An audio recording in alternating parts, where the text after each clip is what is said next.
The day my father died, I believed the hardest part of my life was already behind me. I had spent 3 years taking care of him, while my older brother Daniel only visited when someone was watching. Every hospital bill, every late night, every promise I made beside my father's bed was real, and I never asked for anything in return because I thought family meant more than money. A week after the funeral, our relatives gathered in the lawyer's office. Everyone looked exhausted, but Daniel looked strangely confident. He smiled at me like he already knew something I did not. The lawyer opened a thick folder and slowly read my father's final will. My heart stopped when I heard the words that changed everything. According to this document, the entire family estate, the house, the savings, the investments, and even my father's antique collection had been left to Daniel. My name appeared only once, followed by a single sentence stating that I had already received enough support during my father's lifetime. I looked around the room in complete shock. My aunt avoided my eyes. My cousins whispered to each other. Daniel leaned back in his chair, pretending to be surprised, but I could see the satisfaction on his face. I stood up and said there had to be a mistake. My father would never do this. He promised we would share everything equally. The lawyer simply apologized and said the will had been signed legally just 6 months before my father's death. Daniel walked over and quietly whispered in my ear, maybe if you had worked harder instead of playing the perfect son, Dad would have trusted you more. Those words hit harder than losing the inheritance. I wanted to tell everyone the truth, that Daniel had barely been around while I gave up my career to care for our father, but no one wanted to listen. That evening I packed my clothes into 2 old suitcases and left the only home I had ever known. As I walked away, I noticed an elderly neighbor watching me from across the street. She called my name and held up.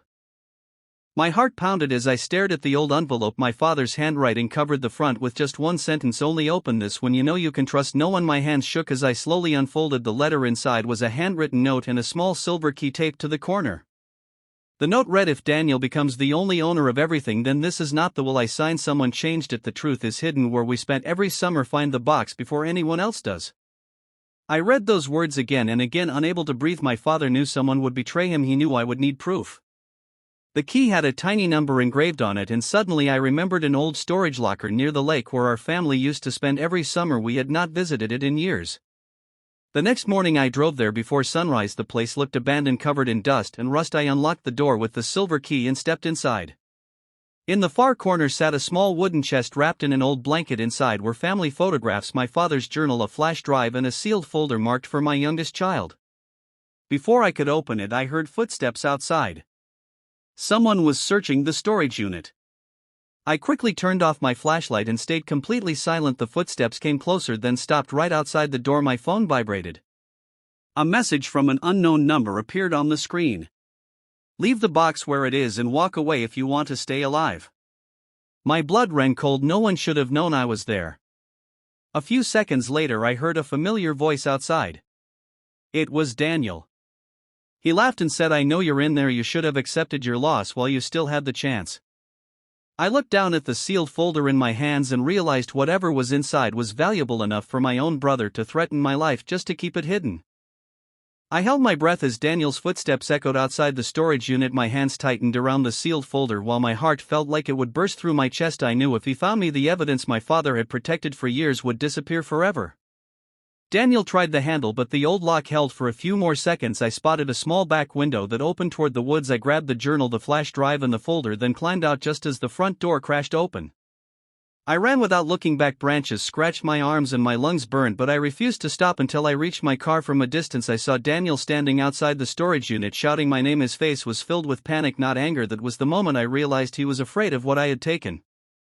I drove to a quiet motel several towns away, locked the door, and finally opened the folder. Inside was a signed copy of my father's real will. Every page carried his signature, and the date was 2 months newer than the one the lawyer had read.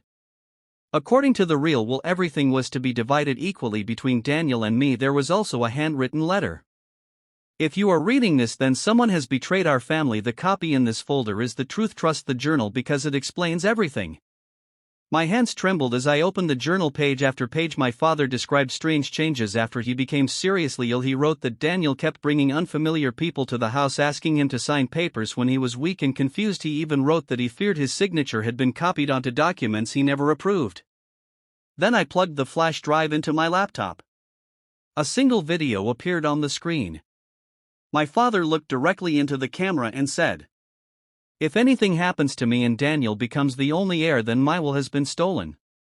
Tears filled my eyes, but before I could watch the rest, my laptop suddenly went black. The power had not failed. So, My heart stopped as the 3 slow knocks echoed through the room. I stayed completely silent, hoping whoever was outside would leave. Instead, another knock came louder than before. Then a familiar voice whispered my name. It was my father's lawyer. I opened the door just enough to see his frightened face. He quickly stepped inside and locked it behind him. He looked exhausted, as if he had not slept for days. He said he had been followed ever since the reading of the will. He admitted something had never felt right about the documents Daniel presented, but he had no proof until now. I showed him the Real will, the journal, and the flash drive. His eyes widened as he watched my father's video. In the recording, my father calmly explained that Daniel had pressured him to sign blank papers during his illness. He revealed that hidden security cameras inside the house had captured everything. He even mentioned where the recordings were stored. The lawyer looked at me and said those videos could destroy Daniel's entire case. Without wasting another minute, we drove back to my father's old house late that night. The hidden recorder was exactly where my father described. Inside was a memory card. When we watched the footage, my hands began to shake.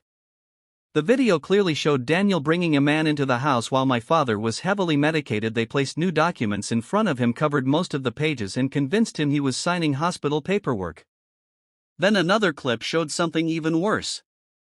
Daniel laughing as he told the stranger that once the inheritance was his, he would make sure I never found the truth. The lawyer immediately copied every file and contacted the court to reopen the inheritance case. The hearing was scheduled only a few days later. Daniel walked into the courtroom smiling with complete confidence, believing he had already won. He had no idea that within the next few minutes the judge was about to see the evidence that would destroy everything he had sto. The courtroom fell completely silent as the judge pressed play on the video. Everyone watched my father struggling to understand the papers placed in front of him while Daniel calmly encouraged him to sign. The room grew even quieter when the second recording showed Daniel admitting that he planned to steal the entire inheritance and leave me with nothing. For the first time since our father's funeral, Daniel looked terrified. His confidence disappeared in an instant. He tried to claim the videos had been edited, but the forensic experts confirmed they were authentic. The signatures on the fake will were also examined, and the court found clear evidence of fraud. The judge declared the forged will invalid and restored my father's real final wishes. The inheritance was divided exactly as my father had intended. But Daniel's punishment did not end there. He was charged for fraud, forgery, and financial deception. The money he had already spent was seized, and every asset he had taken illegally was returned to the estate. One by one, the relatives who had believed his lies turned away from him. When the hearing ended, Daniel walked toward me with tears in his eyes. He whispered that he had made a terrible mistake and begged me to forgive him. I looked at him for a long moment, then quietly replied, "You did not just steal my inheritance, you stole the last gift our father wanted to leave behind, and you destroyed our family for money." Then I turned around and walked away. A few weeks later, I visited my father's grave carrying fresh flowers. I thanked him for believing in the truth even when he knew others might not. I promised to use my share of the inheritance to restore the old family home and create a scholarship in his name so that something good would come from all the pain we had endured. As I left the cemetery, the morning sun broke through the clouds, and for the first time since losing my father, I felt at peace. Daniel had taken my inheritance for a while, but in the end I received so